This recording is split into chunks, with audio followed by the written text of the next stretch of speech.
राधे कृष्ण आप सभी को। वैशाख मास महात्म्य के कल के अध्याय में हमने सुना कि महामुनि शंख और व्याध की वार्ता को सुनकर वो 5 शाखाओं वाला वटवृक्ष नीचे भूमि पर गिर पड़ा और उसके खोखले में से एक विकराल अजगर रहता था। वो भी अपनी पाप योनि में शरीर को त्याग कर दिव्य स्वरूप होकर मस्तक झुकाकर शंख मुनि के सामने खड़ा हो गया था। अब आगे वैशाख मास महात्म्य अध्याय 30। श्रुतदेव जी कहते हैं, इसके बाद व्याध सहित शंख मुनि ने विस्मित होकर पूछा, तुम कौन हो और तुम्हें ये दशा कैसे प्राप्त हुई? तब सांप ने कहा, पूर्व जन्म में मैं प्रयाग का एक ब्राह्मण था। मेरे पिता का नाम कुशीद मुनि और मेरा नाम रोचन था। मैं धनाढ्य, अनेक पुत्रों का पिता और सदैव अभिमान से दूषित था। बैठे बैठे बहुत ज़्यादा बोला करता था। बैठना, सोना, नींद लेना, मैथुन करना, जुआ खेलना, लोगों की बातें करना और सूद लेना, यही मेरा व्यापार था। मैं लोक निंदा से डरकर नाम मात्र के शुभ कर्म करता था, वो भी दंभ के लिए। उन कर्मों में मेरी श्रद्धा नहीं थी। इस प्रकार मुझ दुष्ट और दुर्बुद्धि के कितने ही वर्ष बीत गए। इसके बाद इसी वैशाख मास में जयंत नामक ब्राह्मण प्रयाग क्षेत्र में निवास करने वाले पुण्य आत्मा द्विजों को वैशाख मास के धर्म सुनाने लगे। स्त्री, पुरुष, क्षत्रिय, वैश्य और शूद्र सहस्त्रों श्रोता प्रातःकाल स्नान करके अविनाशी भगवान विष्णु की पूजा के पश्चात प्रतिदिन जयंत की कही हुई कथा सुनते थे। वे सभी पवित्र एवं मौन होकर उस भगवत कथा में अनुरक्त रहते थे।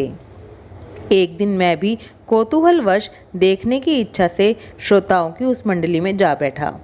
मेरे मस्तक पर पगड़ी बंधी थी, इसलिए मैंने नमस्कार तक नहीं किया और संसारी वार्तालाप में अनुरक्त हो कथा में विघ्न डालने लगा।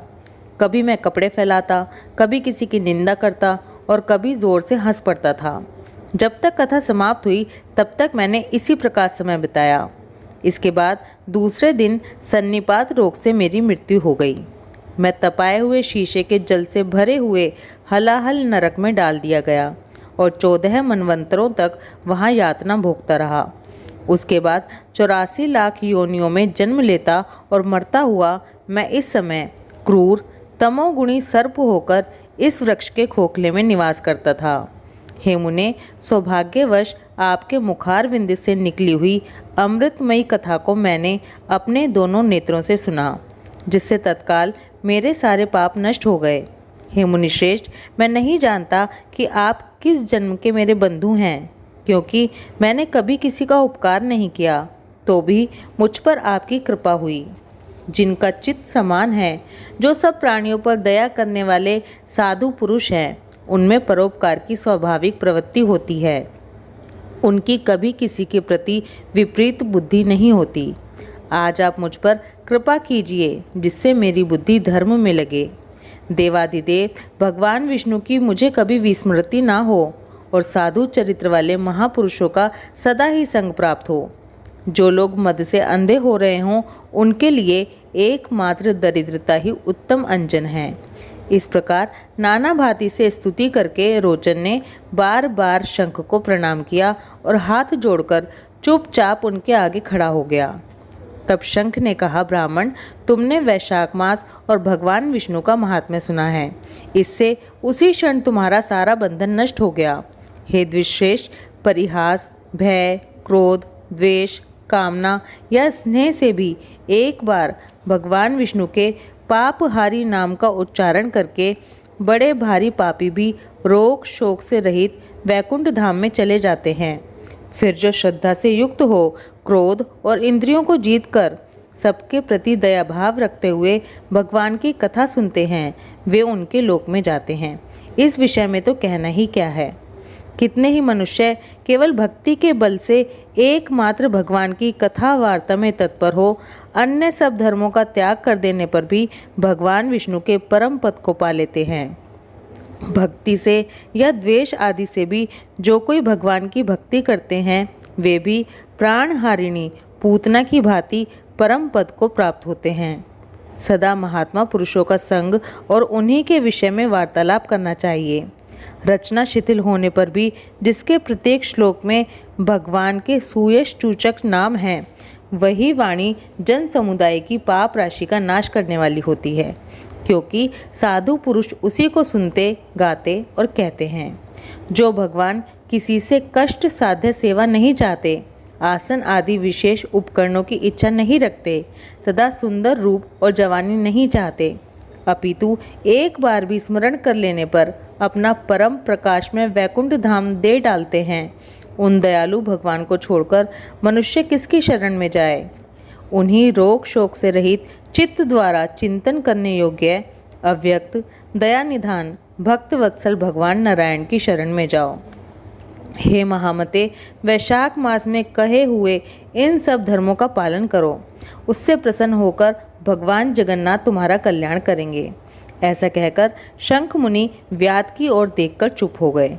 तब उस दिव्य पुरुष ने पुनः इस प्रकार कहा, हे मुने, मैं धन्य हूँ, आप जैसे दयालु महात्मा ने मुझ पर अनुग्रह किया है। मेरी कुत्सित योनि दूर हो गई और अब मैं परम गति को प्राप्त हो रहा हूँ। ये मेरे लिए सौभाग्य की बात है। इस प्रकार कहकर दिव्य पुरुष ने शंख मुनि की परिक्रमा की तथा उनकी आज्ञा लेकर वह दिव्य लोक को चला गया। इसके बाद संध्या हो गई। व्याध ने शंख को अपनी सेवा से संतुष्ट किया और उन्होंने सायंकाल की संध्या उपासना करके शेष रात्रि व्यतीत की। भगवान के लीला अवतारों की कथा वार्ता द्वारा रात व्यतीत करके शंख मुनि ब्रह्म मुहूर्त में उठे और दोनों हाथ पैर धोकर मौन भाव से तारक ब्रह्म का ध्यान करने लगे। इसके बाद शौच आदि क्रिया से निवृत्त होकर वैशाख मास में सूर्योदय से पहले स्नान किया और संध्या तर्पण आदि सब कर्म समाप्त करके उन्होंने हर्षयुक्त हृदय से व्याध को बुलाया। उसे बुलाकर उसे राम, इन 2 अक्षर वाले नाम का उपदेश दिया, जो वेद से भी अधिक शुभकारक हैं। उपदेश देकर इस प्रकार कहा, भगवान विष्णु का एक एक नाम भी संपूर्ण वेदों से अधिक महत्वशाली माना गया है।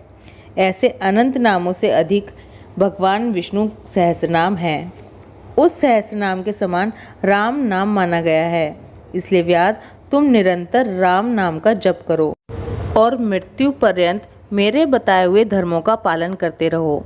इस धर्म के प्रभाव से तुम्हारा वाल्मीकि में दूसरा जन्म होगा और तुम इस पृथ्वी पर वाल्मीकि ऋषि के नाम से प्रसिद्ध होगे। व्याध को ऐसा आदेश देकर मुनिवर शंख ने दक्षिण दिशा को प्रस्थान किया। व्याध ने भी शंख मुनि की परिक्रमा करके बार बार उनके चरणों में प्रणाम किया और जब तक वे दिखाई दिए तब तक उन्हीं को देखता रहा। फिर उसने अति योग्य वैशाख के धर्मों का पालन किया। जंगली कैथ, कटहल, जामुन और आम आदि के फलों से राह चलने वाले थके मांदे पथिकों को वह भोजन कराता था।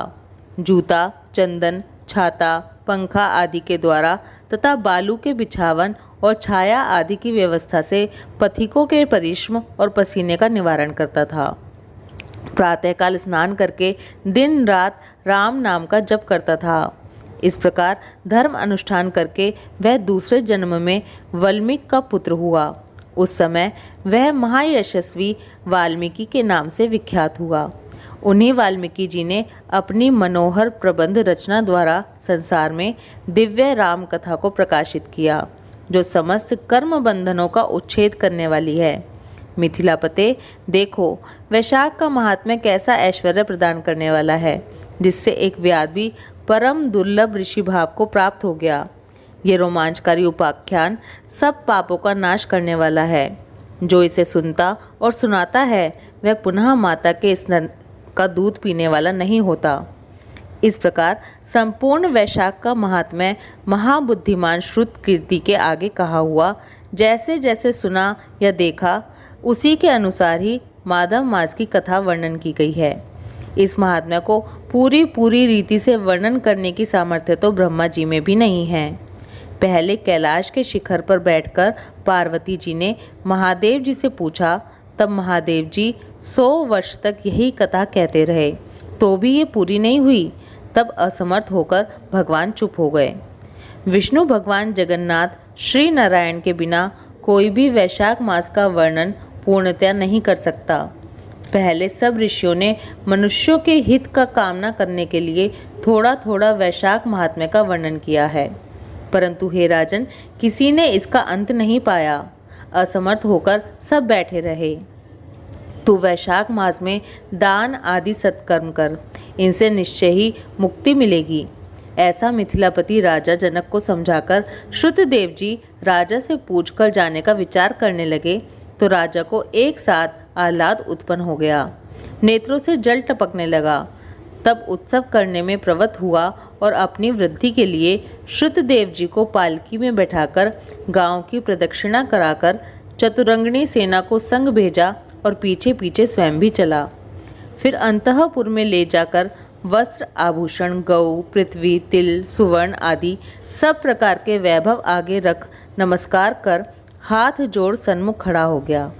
तब महातेजस्वी महायशस्वी श्रुतदेव जी अत्यंत संतुष्ट होकर प्रसन्नता पूर्वक अपने धाम को गए। तब नारद जी कहने लगे, हे राजा अम्बरीश, ये परम अद्भुत आख्यान मैंने तुम्हारे सम्मुख वर्णन किया, जिसके सुनने से ही संपूर्ण पाप नष्ट हो जाते हैं और सब प्रकार की संपत्ति मिलती है। इसी से भोग, ज्ञान और मोक्ष प्राप्त होते हैं। नारद जी के ऐसे वचन सुन महायशस्वी राजा अम्बरीश मन ही मन ऐसा प्रसन्न हुआ कि बाहर के सब व्यापार छोड़ दिए और दंड की तरह पृथ्वी पर गिर सिर से प्रणाम करने लगा तथा सब प्रकार के ऐश्वर्यवान पदार्थों से नारद जी की पूजा की। फिर भगवान नारद मुनि ने राजा से पूछकर अन्य लोक को चले गए, क्योंकि श्राप के कारण वे एक जगह नहीं ठहरते थे। राजा अम्बरीश भी नारद जी के कथनानुसार शुभ धर्मों का आचरण करते हुए निर्गुण भगवान में लीन हो गए। सूत जी बोले, जो कोई इस पाप के नाशकर्ता और पुण्य के बढ़ाने वाले परम अद्भुत आख्यान को सुनता या पाठ करता है, वह परम गति को प्राप्त होता है, तथा जिसके घर में ये हाथ से लिखी हुई पुस्तक है, उसके तो हाथ ही मुक्ति में है, सुनने की भी कुछ आवश्यकता नहीं है। वैशाख मास महात्म्य अध्याय 30 समाप्त। ओम माधवाय नमः। राधे कृष्णा।